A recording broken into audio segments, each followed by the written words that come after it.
C'est un royaume dépourvu de gaz et de pétrole et qui voit son salut dans l'énergie solaire. Le Maroc ouvre des centrales et déploie les grands moyens. Ce projet, on peut le qualifier de très audacieux. Il sera tout simplement le plus grand projet au monde connu à aujourd'hui. Indépendance énergétique, création d'emplois, le solaire ouvre le champ des possibles. Regardez ce qu'on utilisait avant, mais maintenant c'est fini. Nous avons un système solaire. Et si le soleil pouvait apporter de l'eau, une alchimie bien réelle au Maroc? On peut tout faire avec le soleil, on peut tout faire.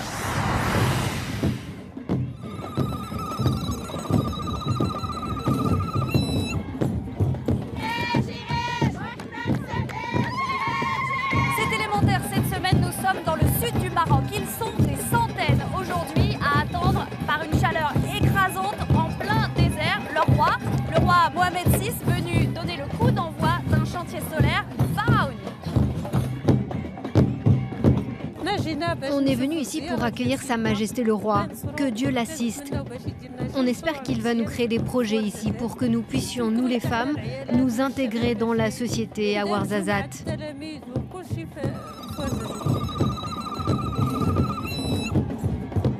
Dans cette région, il nous manque beaucoup de choses, surtout au niveau du travail. Alors ça sera une occasion d'avoir des ouvriers ici, surtout des Ouarzazi. Ouarzazate reçoit son roi solaire. C'est tout un symbole. Mohamed VI, venu en personne donner le top départ au bulldozer.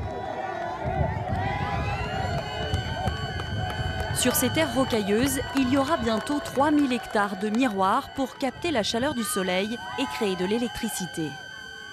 Ce projet, on peut le qualifier de très grande envergure, on peut le qualifier de très audacieux et on peut effectivement le qualifier aussi de gigantesque, puisque je crois qu'après l'achèvement des différentes phases de ce projet, il sera tout simplement le plus grand projet au monde connu à aujourd'hui. Et c'est parti pour 2 ans de construction de la centrale Nour, lumière en arabe. En plein désert, la technologie solaire la plus avancée. 630 millions d'euros d'investissement financés par la Banque mondiale, la Banque africaine de développement et la Banque européenne d'investissement. Capacité 500 MW, le Maroc voit grand et met en place son plan solaire 2020. Ça nous montre que notre pays peut concevoir, développer des grands projets, des projets de taille mondiale. Et c'est un exemple pour d'autres types de projets. Et je vous donne rendez-vous, Inch'Allah, pour avoir d'autres projets au Maroc dans le futur. Pour voir ce que cela donne en vrai, il faut faire 800 km, direction le nord du pays, la province de Gerada. Nous sommes à Aïn Benimatar, tout près de la frontière algérienne, dans l'extrême est du pays. Et derrière moi, vous le voyez, près de 900 mètres carrés de miroirs qui concentrent et captent la chaleur du soleil pour la transformer en électricité. C'est la plus grande centrale solaire d'Afrique. Près de 300 jours de soleil par an, une luminosité exceptionnelle, le site est idéal. C'est assez impressionnant cet endroit, on a des rangées et des rangées de miroirs solaires. On appelle ça, c'est l'énergie solaire thermique. Nous avons ici des miroirs qui reflètent les rayonnements qui viennent du soleil vers un tube récepteur que l'on voit ici au milieu. Ben voilà. Ouais. Ce tube récepteur, il circule un fluide spécial. Donc, il capte les maximums des calories qui viennent des rayonnements solaires pour aller vers une température de 400 degrés pour entraîner une turbine à vapeur et à la fin produire l'électricité. Alors le solaire thermique, on voit que ça se développe un peu partout. Pourquoi? Parce que c'est plus rentable? Ça vaut plus le coup? Oui, tout à fait, parce que il a plus de rendement par rapport au photovoltaïque. En réalité, le solaire thermique coûte extrêmement cher, mais lui seul permet de stocker la chaleur du soleil 3 heures après la tombée de la nuit. À la fin de tout ce processus-là, il y a évacuation de l'électricité via 3 lignes haute tension. Et il va directement vers le réseau national, une ligne vers la ville de Oujda et l'autre ligne vers l'interconnexion de Bourdine. Et pourtant, à quelques kilomètres à vol d'oiseau de là, les maisons ne sont pas raccordées au réseau. Alors la réponse ici, passe encore par des panneaux solaires pour les habitants des 50 villages alentours. Ils payent 5 € par mois pour l'électricité.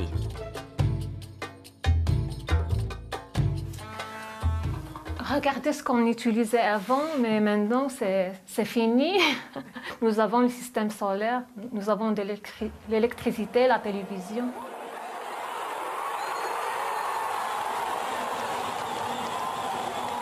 Mon fils et moi, on aime les films américains, l'action. On les regarde tous les deux. On ne peut pas imaginer vivre sans solaire parce que c'est très difficile. Le soir, on ne sort pas, on veut regarder la télévision. C'est le seul moyen de nous pour vivre.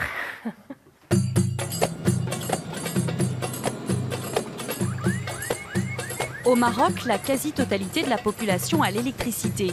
La question, c'est plutôt de bouleverser les équilibres, être moins dépendant du pétrole et du gaz importés massivement. 14% de solaire dans la capacité électrique totale à l'horizon 2020. Le pays se met au vert. Le programme solaire marocain, aujourd'hui, aura un impact direct et immédiat sur l'environnement après sa réalisation. Ce programme, il va permettre au Maroc d'éviter les émissions d'environ 3,7 millions de tonnes de CO2 qui seront évitées à travers la réalisation du programme solaire. Il va également éviter la consommation de combustibles fossiles d'environ 1 million de tonnes équivalent pétrole qui sera évité comme consommation annuelle. Donc le but aujourd'hui, il est double. Réduire la dépendance énergétique, mais également réduire les émissions de CO2 et préserver l'environnement. L'idée, c'est aussi de créer des emplois. Alors le pays prépare sa jeunesse et forme des cerveaux. Sur ce toit, ces panneaux sont presque 100% marocains. Les universités développent de nouvelles filières spécialisées dans les énergies renouvelables et même dans le solaire. Nous avons ici une installation de photovoltaïque à concentration. Même si nous avons importé les cellules, le Maroc peut développer tout le reste, tout le système optique, le système mécanique, le système électrique par rapport au tracker qui suit la course du soleil. C'est un système de tracker qui a été développé par des étudiants, par des élèves ingénieurs marocains.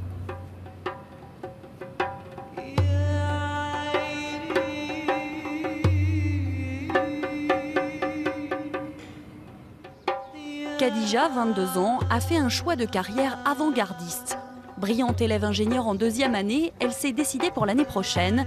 Sa spécialisation, ce sera l'énergie solaire et son projet est déjà très concret. Salut Madi, salut Roslane, vous travaillez? Khadija a été sélectionnée sur dossier comme une dizaine d'étudiants pour créer une voiture thermique respectueuse de l'environnement. Prochaine étape, une voiture solaire. On a fait la moitié du travail. On a fait un châssis à base de l'aluminium. On a pensé à des roues aussi qui résistent contre les frottements. On a fait toute l'étude technique de prototype solaire, donc, où il y a mentionné les types de matériel, les appareils, la référence qu'on va utiliser. Donc il s'est fait que d'installer et faire des essais. À la clé, 9 000 € pour l'équipe gagnante et un atout de poids sur le CV. Je pense l'année prochaine sera effectuée dans cette option. Pourquoi pas? Parce que c'est l'option de l'avenir et voilà. Et tout le monde pense à la voiture solaire, tout le monde parle sur la voiture solaire. Une révolution agricole est peut-être en marche dans le même temps au Maroc. En un an, Noureddine Lamidi, propriétaire terrien, a pris une longueur d'avance et changé le visage de son domaine. C'est des pommes de terre. Que vous voyez en vert là, en vert foncé, c'est des pruniers. Ici, on va mettre des melons, on va mettre des tomates. Nous sommes à moins d'1 kilomètre d'un pylône électrique, mais le courant ne parvient pas jusqu'ici, le raccordement coûte trop cher. Installer des panneaux solaires, cela tombe sous le sens, mais personne n'y avait pensé jusqu'alors.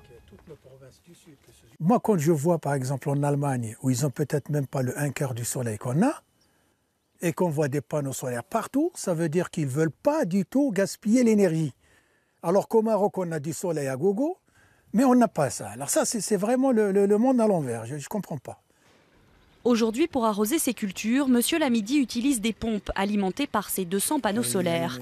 Elles puisent de l'eau dans les nappes phréatiques à 130 mètres sous terre. Et là, c'est l'eau qui vient du puits, là. Donc c'est l'eau qui vient du forage. Oui, bien sûr. Elle est propre, elle est potable. On peut avoir jusqu'à 500 mètres cubes par jour. C'est largement suffisant pour irriguer toute la ferme, tout le domaine. C'est-à-dire 8 hectares ici, 7 hectares et demi là-bas et 9 hectares et demi d'amandier. C'est vert. Donc là-bas. on peut, oui, celle-là là-bas, on peut l'irriguer d'ici. C'est de l'eau gratuite. Ah, c'est de l'eau gratuite. C'est de l'eau gratuite et personne ne peut la couper. C'est quand même paradoxal, non, d'avoir de l'eau grâce au soleil. C'est Ah un peu oui, l'inverse d'habitude. oui. Ouais. C'est-à-dire, il n'y a pas longtemps, on ne rêvait pas de ça. Même au rêve, on ne rêvait pas de ça. Et maintenant, c'est réalité. 500 mètres cubes d'eau par jour et 0 € sur sa facture d'électricité. Son village, Ain Sfar, en arabe la source claire, n'a jamais aussi bien porté son nom. On va aller dans les régions les plus désertiques qui vont devenir un jour ou l'autre verts. Grâce au soleil. Grâce au soleil, grâce à Dieu. Oui. Noureddin est devenu un apôtre de cette énergie qui rayonne sur tout le pays. Il tente aujourd'hui de convaincre les autres fermiers de rejoindre le mouvement. Au royaume du soleil, les horizons semblent infinis.